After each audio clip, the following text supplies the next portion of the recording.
Brought to you by Palvi Agrico. आता शेतीसाठी जे काही लागणार ते घरपोच मिळणार, तेही मोबाईलच्या एका क्लिकवर. आता मी जी घटनाक्रम आहे ना तो सांगतो. जो घटनाक्रम घडलाय तो मी क्लिअर सांगतो तुम्हाला सगळ्यांना. पोलिसांनी त्यांना धरा, नका धरू, सोडून द्या उद्या, त्याच्याशी देणं घेणं नाही. कारण त्याचं कारण सांगतो मी का आम्ही एवढे बिनधास्त आहेत. 100 जण बीड जिल्ह्यातले, जालना जिल्ह्यातले प्रमुख लोक बसलेले होते. प्रमुख लोक सगळ्या पक्षाचे म्हणतो आम्ही, भेद नाही, फीद नाही, त्यो ह्या पक्षाचा आहे, त्यो ह्या पक्षाचा, असा अजिबात नाही. सगळे जण इथं बसलेले होते. त्यामुळं जनतेच्या कोर्टात, जनतेच्या प्रशासनात खरं काय हे सगळ्यांना माहित. उद्या तुम्ही खोटं ठरवता आणि खरं ठरवता आणि तपासात काय असेल आम्हाला नाही माहित. आम्हाला तर शंकाच नाही जालना जिल्ह्याच्या पोलीस अधीक्षक साहेबांबद्दल. परंतु पुढचं सांगतो, तुम्ही सोडून द्या, धरा, नका धरू, सत्य हकीकत आम्हाला कळालेली आम्ही मांडणार आहेत. मी नाव नाही घेणार त्यांचं, ह्या कोण आहे त्यांचं, कारण ती कायदेशीर प्रक्रिया सुरू आहे, त्याला कायदेशीर काही बंधन आहेत. जोपर्यंत तिकडून ते नाव क्लिअर प्रशासनाकडून होत नाहीत तोपर्यंत मी घेणार नाही. फक्त धरले दोघं एवढाच मी शब्द वापरणार. त्या दोघांना काय केलं त्याच्याबद्दलच. बीडचा एक कार्यकर्ता आहे का पीए, तो ह्या दोन पैकी एका आरोपीकडे गेला आणि त्याला सांगितलं आपल्याला जायचं. इथून खरी ही सुरुवात झाली.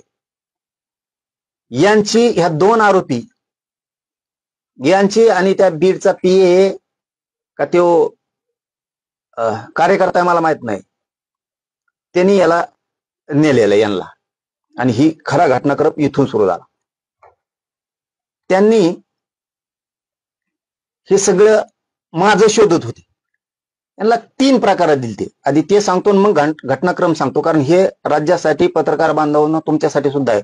कारण बऱ्याचशा व्यक्तीचे त्याच्यात नाव आहे, म्हणून थोडासा वेळ जाणार आहे आपला प्रेसमध्ये, पण आपल्याला हे महाराष्ट्रासाठी हादरवणारा विषय येऊ. पहिलं काम ठरलं होतं त्यांच्याकडून करून घेणं. खोट्या रेकॉर्डिंग बनवा, खोटे व्हिडिओ बनवा, ते द्या, याच्यासाठी तो विषय चाललेला होता. त्यांना ते कुठंच मिळाना, खऱ्या मिळानात आणि खोट्या मिळानात. ते तयारीचे असतील तयारीत करण्याच्या. मग ते दुसऱ्या मुद्द्यावरती आले, खूनच करून टाकायचा. मग तिसऱ्या मुद्द्यावरती आले की आपण गोळ्या देऊन किंवा ते औषध देऊन मग घातपात करू, असं ठरलंय. काही असू द्या, मराठा समाजाला पुन्हा एकदा सांगतो, तुम्ही टेन्शनच घेऊ नका. मी याच्यात मुळाजाळात जाणार आहे. तुमच्यासाठी सगळी घाण, तुमचे पुढे लेकरं आहेत, नातू आहेत, हे सुखासमाधानानं असल्या टेन्शन पासून मुक्त झाले पाहिजेत. असल्या नीच अवलादी संपल्या पाहिजेत. ते काम मी करतो. फक्त तुम्ही शांततेनं सगळ्यांना राहायचं. हे बघा, तो बीडचा कोण कांचन नावाचा माणूस आहे, तो धनंजय मुंडेचा कार्यकर्ता आहे किंवा पीए. धनंजय मुंडे हे माझ्या विरोधात षडयंत्र रचण्याचं काम त्यांनी केलंय. मग जवळचं कोण धरायचं, तर मग हाय का कोणी शोधायला सुरुवात केली असेल किंवा यांची पहिलीच ओळख असेल. तर ह्या बीडचं पोरगा का कोणी, तो पीए का कार्यकर्ता, त्यांनी ह्या आरोपींना घेतलं. यांनी सांगितलं असं आमजवळ हाई किंवा आम्ही मारतो, काय त्यांना माहित, आता ते तपासात होईल म्हणून तर बोला ना मी जास्त. त्याला परळीला नेलं, त्या बीडच्यानं रेस्ट हाऊसला. आणि तिथं एक मोठी बैठक सुरू होती. ती बैठक धनंजय मुंडेंनी सोडली. हे आल्याला कळालं की याच्यापाशी 10-20 मिनिटाचा वेळ दिला. आधी तिथंच एक आरोपी नेला होता याच्यातला. आधी यांना आरोपीच म्हणून आपण यांना तिथं नेलेलं होतं. तिथं एक आधीच दुसरा होता, ह्याच दोन्हीतला. तो बाहेर आल्यावर तो म्हणला आता शोधावं लागेल काय आहे काय नाही. धनंजय मुंडे संग चर्चा करून बाहेर आल्याला शिव म्हणला आता शोधावं लागेल. तेवढ्यात तो म्हणला माझ्याजवळ हायलय मोठ, मी लागन ते देतो. मग यांची तिथं इकडं आल्यावर 2 कोटीत का काय त्यांचं ते ठरलं आणि 50 लाख एक्स्ट्रा, म्हणजे असं 2.5 कोटीत त्यांचं ठरलं. याच्या आधी त्यांनी 5 ते 6 करोड रुपये नाशिलेले असेच. तो आला आणि त्यांनी सांगितलं, मग यांचं सुरू झालंय हे घातपाताचं. मग नंतर तर ह्यो आरोपी त्याच्यानंतर त्यांनी ती चळवळ सुरू केली. धनंजय मुंडे यांना प्रत्यक्ष तिथं भेटलेला आहे आणि धनंजय मुंडेने हे करायचं सांगितलेलं या 2 आरोपीला माहिती. याचा सुद्धा सखोल तपास होणं गरजेचं आहे. मी पहिल्यांदा सांगताना सुरुवातीला सांगितलं, धरा सोडून द्या, तुम्ही काही करा. त्याच्यानंतर काही जुळाना म्हणून झालटा फाट्याला संभाजीनगरच्या 1 घंटा धनंजय मुंडे त्या आरोपींची वाट पाहत थांबला. हे धरलेले 2, त्याला अर्जंट मुंबईला जायचं होतं जणू. आता हे खरं असन खोटं असन तपास करा, आम्हाला मिळालेल्या माहितीवर आम्ही तुम्हाला बोलतो.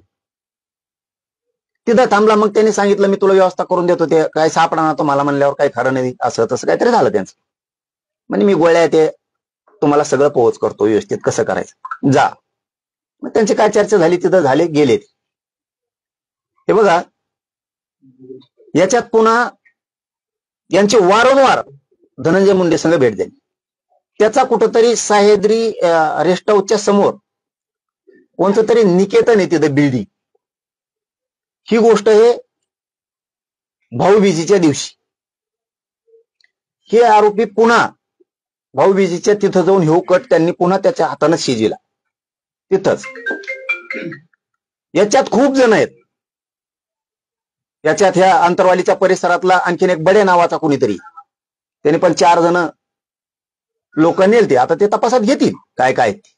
आम्हाला मिळालेली माहिती फक्त आम्ही सांगायला लागलो. आणखीन 4 आहेत त्याच्यात. म्हणजे एकूण हे 10-11 जणांचा स्टाफ आहे. तिकडचे काही, बीडचे काही, गेवराई तालुक्यातले काही, हे त्यातले तर धरलेत 2. आता हे नवीन तपासात ते पुढे येणारच आहे. त्याच्यानंतर सुद्धा त्याच्यात असा उल्लेख केला त्यातल्या त्या आरोपींनी, असं काहीच व्हाय ना, तुम्ही मला गाडी घेऊन द्या. आरोपी म्हणले आम्ही गाडी ठोकतो. मग हे म्हणला नवी देण्यापेक्षा गाडी, धनंजय मुंडे म्हणला नवी गाडी देण्यापेक्षा माझ्याकडे एक जुनी आहे आणि बाहेर राज्याच्या